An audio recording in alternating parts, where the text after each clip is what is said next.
In today's episode, I'm talking to Ginevra Croft from the Wool Croft. The Wool Croft is a bricks and mortar wool and fabric shop in Abergavenny, South Wales, specialising in quality yarns, dressmaking fabrics and beautiful cotton prints. The lockdown interrupted their expansion into running craft workshops, but they launched their online store at the end of 2020 so that they can continue to sell online. Welcome to the show, Ginevra. Hi, Sarah. Thanks for having me on your podcast. You're very welcome here. How about you just introduce yourself and tell us a little bit more about the Wool Croft and how it's started and how long you've been going and that kind of thing? Yeah, we've been in Abergavenny for 10 years. We're coming up to our 10-year anniversary in August. Lovely. And started off the other side of town, which was down by the Angel Hotel. Had my first little shop for 8 years. And really got up and running there. I suppose that's winding a couple of years back from that. I'd moved with my husband to Abergavenny, and we moved here because it was such a great town. You know, really thought it was a really vibrant town. At that time, I was commuting. I was commuting to Cardiff in a job there, and I was starting to get back into my crafts, knitting on the train. And I just thought Abergavenny is the kind of place that really should have had a really great wool shop. It had lots of lovely independent shops. You know, there was a lot going on, but it didn't have that wool shop that I wanted. So it was making that move really from not being so happy in kind of corporate world and looking at being self-employed, and started figuring that out. And I was trading for maybe six months or a year before the premises got sorted out and before we went into the first shop. And it's blossomed from there, really. Been running with it and nice and busy since then. Good. I'm glad to hear it. Because it can be really tough on the high street these days, but I'm glad to hear that it's going really well and has gone really well for you. So that was a big step, isn't it? Did you, going from a job to having your own business, how did you make that decision? Was that hard for you?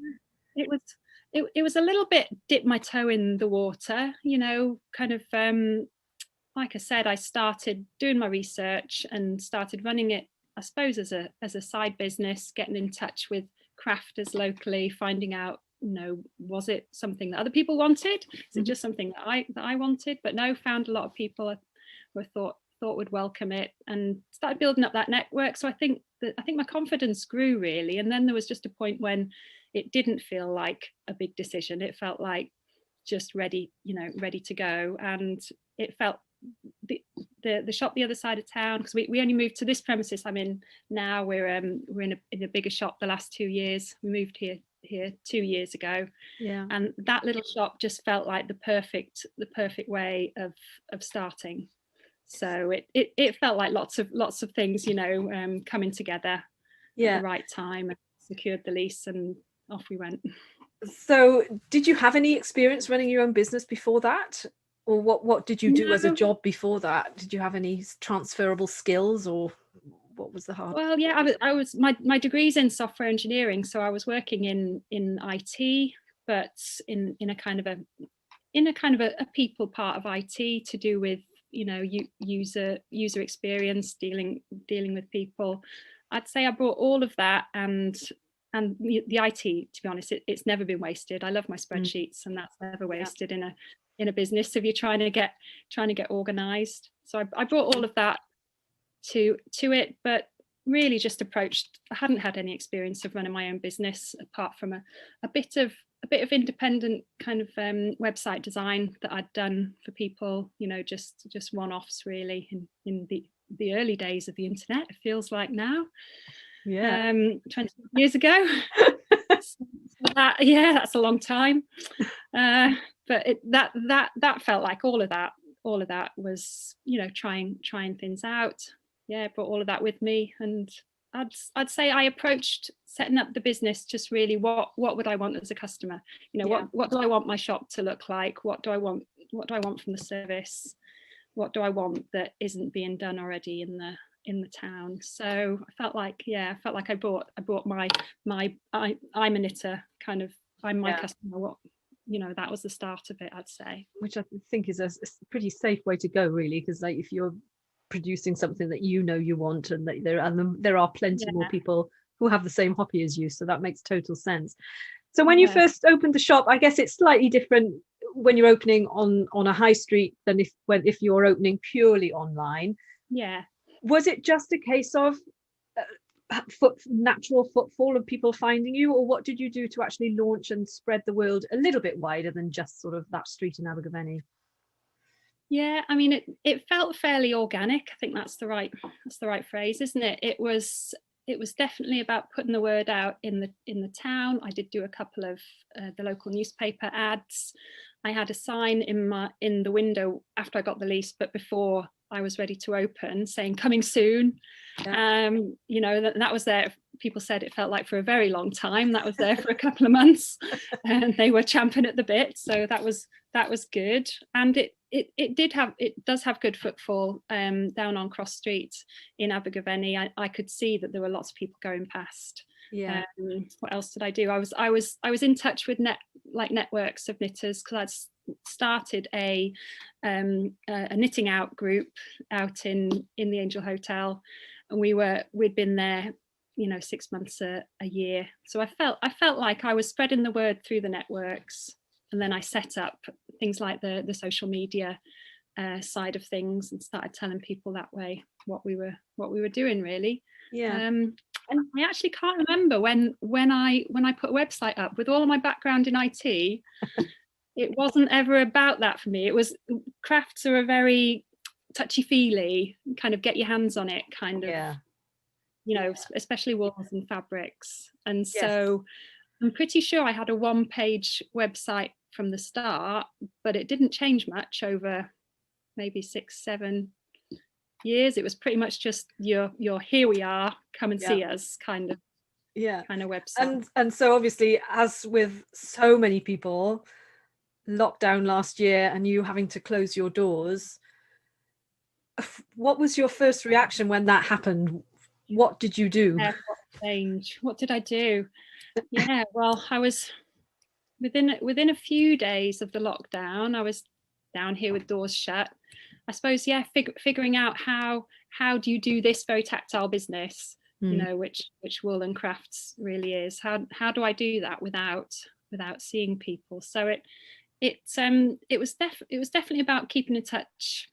Again, social media is what I've always turned to, because things like Facebook, you know, it's always worked well for us. So it goes up and down. Sometimes, you know, sometimes not so much.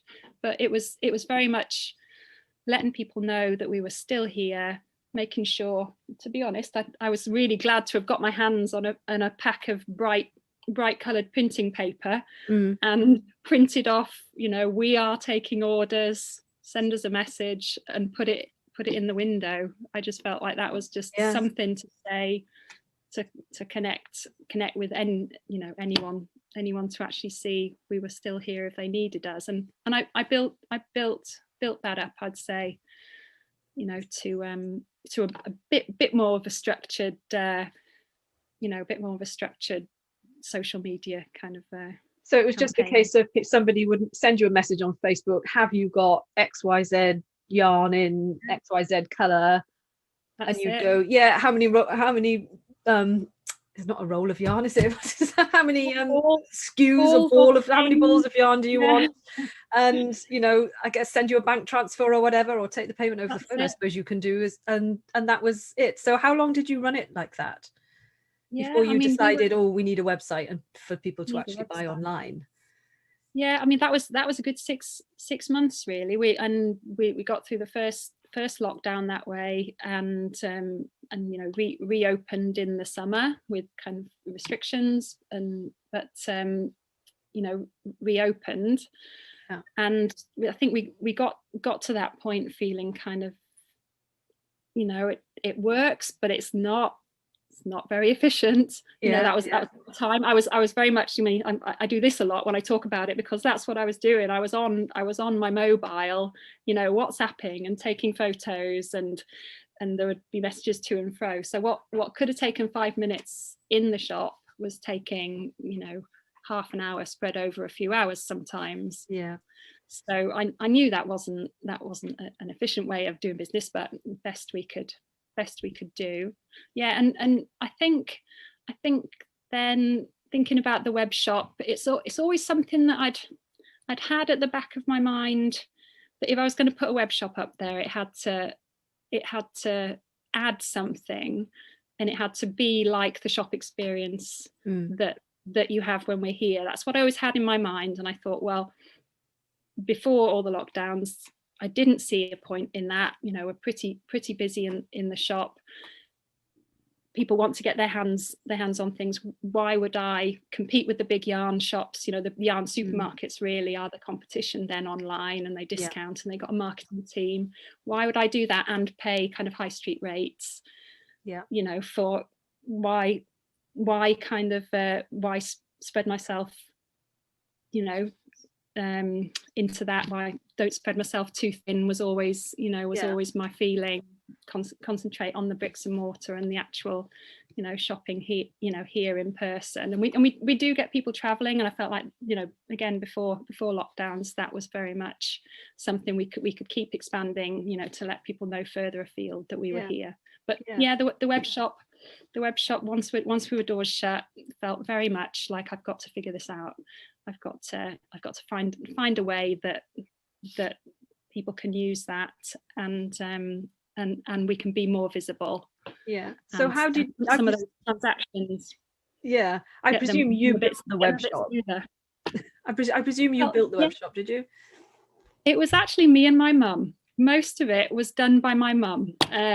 And there's a longer story there, because when I got into IT when I was studying, my mum took an interest. She'd always been, you know, interested in kind of information, but had never worked in that area. So my mum had done things with a website of her own, as like a side project, and so I drafted in my mum to help me, basically, and she's been amazing. I actually don't think I could have done it without her. I've been able to pass things over. She's figured things out. She's done all the tapping in. She's, you know, sorted out adding in the products, which is we all know, is a big job.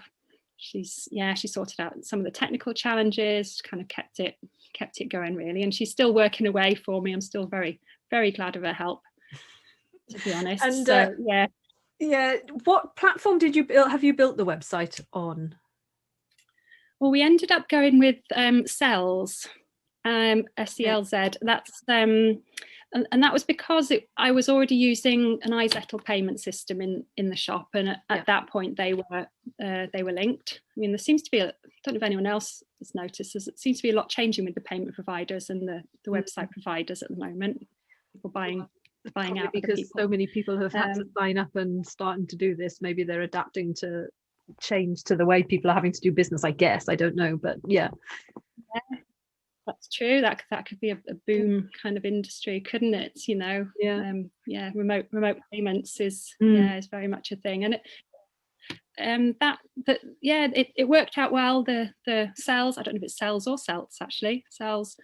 The Selz kind of interface, it was one of those that we could jump in. We felt like we did our kind of like a couple of hours, got it looking, you know, at least, or you know, almost as you want it. It's like, right, we can start this way, and then we can build it up.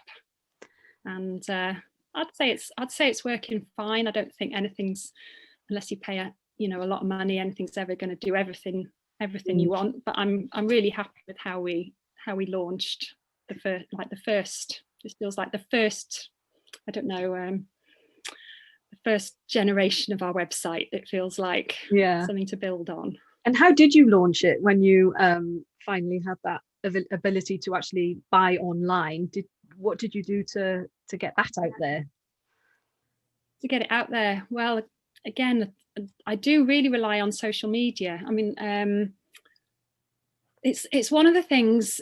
I mean, this was October last year, so we're only really, we're probably less than 6 months into using it. It's one of the things that I feel like I'm still figuring out. I've still got more questions, and unanswered questions, and about that side of the business, about the e-commerce, and about how to spread the word with the web shop. I feel like I've got to the stage where I know it's a different kind of animal.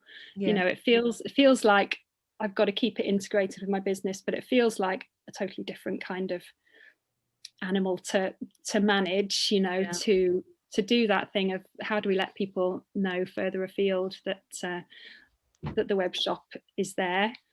So I feel like I'm really figuring that out at the moment, with all, you know, with all my knowledge of the last 10 years of running the business. That does help, you know, because I know the user experience that I want the web shop to offer. But in a way, I don't feel like I know ways to market that and to get it out there. Yeah, it could do with being busier, in a way. Yeah. Well, that is the challenge, isn't it? That's a challenge for everybody, because like, do you go down the paying for Facebook ads or Google ads or whatever? You know, yes, that might get more visitors to the site, but that doesn't necessarily mean they're going to be buying. And it's you know, you have to invest the money up front before you know really whether it's going to work for you. So it is it's a challenge, I think, that everybody faces, isn't it? Do you do anything like email marketing? Do you sort of capture email addresses? Are you able to send people, keep up to date, you know, with through email and that kind of thing?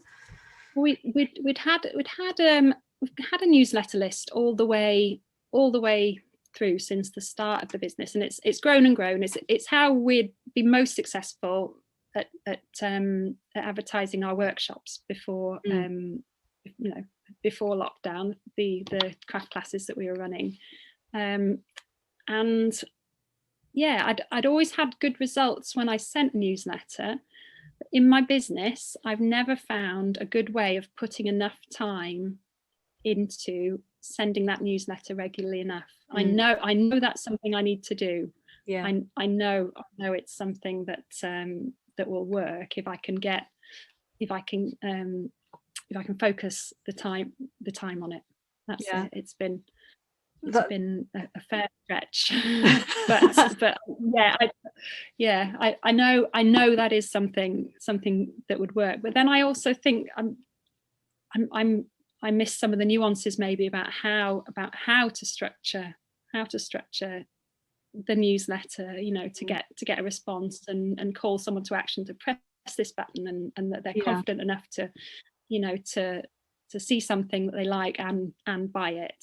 It is a big challenge as well. And you obviously you don't also want to be sending out emails that are constantly buy this, do you? You want it to be, well, part of that customer experience that you were talking about, isn't it? You want it to be part of the relationship, so that, and it is more than just shoving an email together saying, oh look, we've got these new products, boom. It does take time to put that personal touch into it and actually maybe tell a story and give some proper updates and that kind of thing. So that you saying, talking about the email marketing there, what do you think is the hardest thing for you when it comes to running your business? Not just necessarily the online side, but the business as a whole. What's the hardest thing for you? Hardest thing? I mean, I think what I've found the last 2 years since we came to this bigger premises, the idea of finding what I think now is my perfect shop. I love it. I love it here. It's on Neville Street in Abergavenny, and we've got a much bigger space. And the idea was we got this bigger workshop area in the back. We had 9 months of running classes. The idea with that was to make the reach bigger, to do a lot more gatherings. And I felt like I kind of doubled the work in the business, and was, you know, it happened kind of a bit opportunistically, and I could have done with maybe a bit more planning. Do you know what I mean? As to how I was going to manage that, but we managed it. We got things up and running. But I felt like I had 9 months of playing catch up, of trying to get that bigger business working. So I mean, biggest challenge I think really is finding finding ways to make that profitable so I can get the help I need, you know, get the help I need, and delegate a bit of that running, which is the kind of the planning that I'm doing now, planning for reopening, really. Yeah. But So yeah, is it business challenges in one way. So it is just you in the business at the moment, is it? Well, I've always had a team working with me in the shop. So we've had a number of, you know, great knitters and crafters who work as shop assistants, and I had an assistant manager on the shop side of things, and I've had a really wide network, to be honest, of great helpers. You know, the people who pitched in and scrubbed the floor when we were trying to get the premises ready. So I've always had that, been very lucky to have a lot of people helping. But yeah, I definitely feel like the business challenge, if I'm going to put enough time into doing these new parts, like the marketing side of the web shop, and we're setting up a blog, that's one of the things I've been trying to do, to put a little bit more of the help that we give to customers in the shop. We haven't been able to do that, so I'm trying to put those stories and those, you know, like helpful hints, and talk about, you know, projects we love doing, craft projects, trying to put that out on the blog. So all of those things, if I'm going to put more time into that, it is about finding a way to get, you know, to get the business side a bit smoother running, maybe with a bit of tech for managing the events a bit better when we're up and running.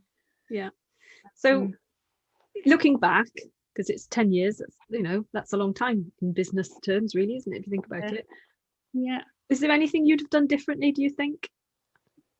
I was puzzling over that one, because you said you sent your questions through. I was puzzling. I always find that really difficult. It's like transporting yourself back in time a little bit. And would anything have been different? I think I'd probably,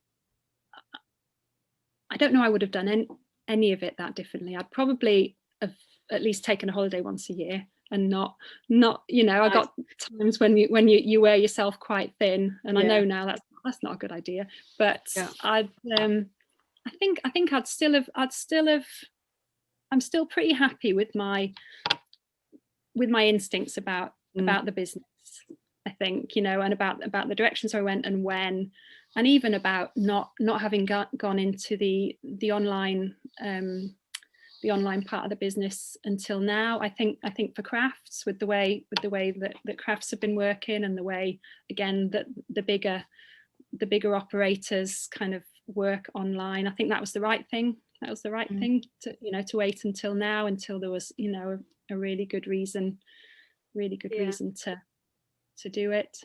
Well, there's never a right or a wrong answer to that. Well, there's never a right or wrong answer to that question. Sometimes when I ask it, people will go, no, I wouldn't have done anything differently. And then some people will immediately jump and say, absolutely, I would have totally done this instead of that.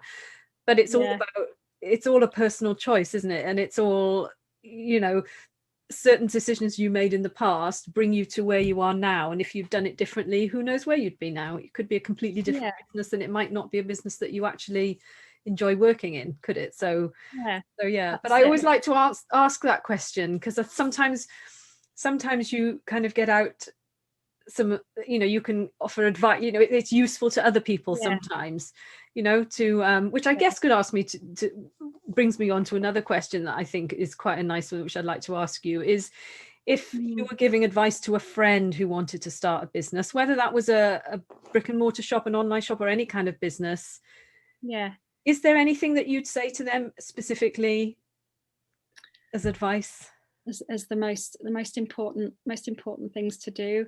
I mean, it's the things apart from taking a holiday once a year. A holiday, that's still really important. But I mean, it's the things that I think do get talked about most often, about being passionate about what you do, because that'll head you in the right direction. You know, you're listening to your instincts and keeping an eye on your customers and what they want and how the experience is working for them.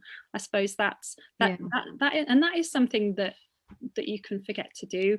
Ask your customers for the feedback as often as you can, which was something we did in our workshops, and I was learning a lot from when we started our workshops here in the bigger shop. Keeping in touch with that and with your instincts, and keeping your passion for it. Definitely, you've got to follow your interest in the business, or else it's really going to show, especially when you're talking to people every day. You know, retail's you get very immediate feedback. You get, you know, immediate feedback with the conversations that you have, and you get that feedback with you know, with whether or not people buy something from you. You know, if you're in a bad mood, it's very hard to sell anything to anyone, because people, you know, it doesn't feel right. So if you're not passionate about your subject, then that can really come through, I suppose. Yeah, I think that's so important. That is so important, because I must admit there are times when I've kind of lost it a little bit in the past, and it is really hard to keep going and to just keep plodding on every day when you just don't have that passion anymore. And fortunately for me, I've kind of got myself back into it, and I kind of remembered why I like doing what I do.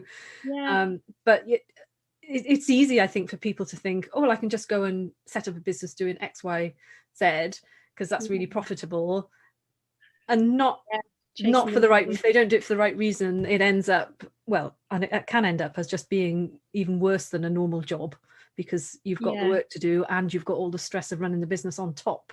You can't just go home at night and switch off, can you? So that's really good to, you know, you say about having a passion for what you do. It does get you through, doesn't it? It does. 100%. And if you've lost it, you've got to go find it again. You know, it is very much that, whatever you need to do.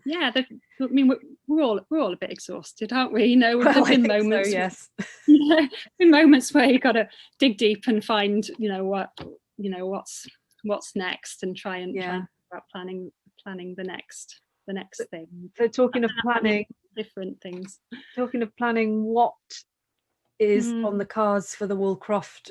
Well, hopefully we'll be coming out of lockdown reasonably soon. Fingers crossed. Have you got any big plans for the coming years, or are you just going to kind of get back to where you were and take it from there? It does feel a little bit like see where we are for the rest of the year, and then longer term plans. I'm desperate to get the craft workshops back up and running. We'd set that up as almost like a separate business. We called it the Make House, and I was trying to make that very much of, a place where people would think of for kind of gathering together, doing crafts, community projects, and I'm desperate to get that back up and running. It's one of the more challenging ones, of events at the moment. That's my kind of 1 year plan. I felt like a little bit we have been set back to starting point, to zero, trying to build up contacting tutors who'll teach the classes and getting in touch with our networks again, of customers again. I'm now that I've got the web shop, I mean, it really just feel I really want to figure it out. It's kind of it's a bit of a puzzle. It's a bit of a puzzle at the moment. It was the start. It feels like I've got a start, and how to tweak and kind of grow that, maybe to reach a little bit further. Is interesting. I don't know. What about selling Welsh wool to American customers? That's the kind of thing. I just don't know yet. I don't know what's going to where that's going to lead. But I feel like there's a lot more I can do with it, for sure. Oh yes, yeah. And I mean that, if you've got specialty yarns as well, then I'm sure that there is a market of a far wider market than just the UK. But having that ability to be able to literally sell to anywhere in the world. Yeah, you just got to. It's a real leveler, isn't it? Yeah, and you just got to have to figure out what works for you, which is not easy. It's easy to say, but it's not easy to do. And I wish you every success with it, because I'm the one thing I'm taking from speaking to people, and I've spoken to a lot of local businesses to me, which is wonderful, but most people, it's speaking to sort of their small businesses, and very often have a retail, an outlet, not an outlet, but you know what I mean, a retail shop, as you do. And I just love, it's been lovely hearing the success that they're getting, and like you've sort of had to make that pivot, and you've embraced it, and you've moved online, and yes, it's not been easy, but you're kind of working with it, and you're finding your way, and you know, it'll be a success because you've got that, as you say, you've got that passion behind you. So I'm really looking forward to seeing what becomes of it, and I'm very much looking forward to seeing the craft workshops coming up, because I can come and do one, because I'm a quilter. I'm not a knitter, I can't knit for toffee, but I am a quilter, and I love all sorts of crafty things. So I'm really, I shall pop along when I see. We'll pop along and join in once you're able to run them again. It'd be really lovely. But thanks ever so much for talking to me today. It's been really nice listening to your story, and it's great. I mean, thank you. I mean, I just thought this was such a great thing you're doing, talking to Abergavenny businesses, you know, for one thing. And there's a lot of probably, you know, business owners like myself who we talk a lot to our customers, but we don't talk a lot about our business, you know. And I found that really helpful to be able to say all of this out loud. It's a little bit kind of a check, isn't it? So thank you so much.